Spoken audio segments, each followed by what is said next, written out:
the furious Brexiteers berated the Remainer after he claimed that the UK economy is going downhill, during a BBC Brexit panel.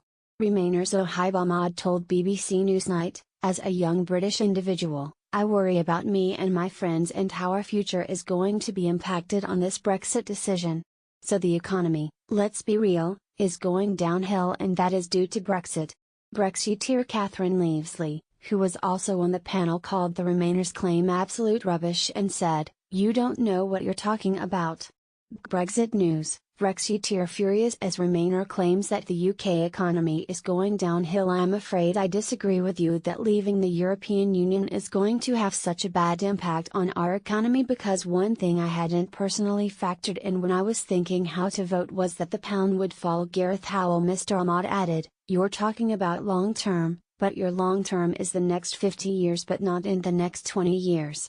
3 million jobs will be lost. That makes me worry about how it will impact me and my friends in the future."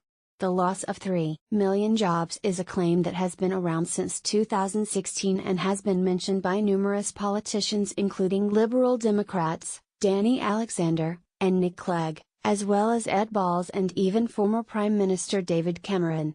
The 3 million jobs refer to jobs that are associated directly with exports of goods and services to other EU countries, but these do not directly rely on EU membership.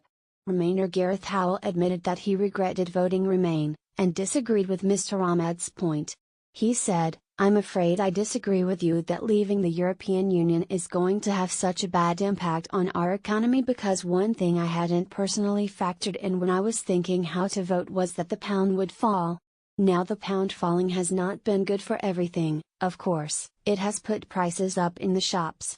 But for those with what I would still consider to be proper jobs in factories, export industries, in fishing and in farming, in jobs that when I spoke to my father he would always talk about proper industry, actually it has made these proper industries far more competitive.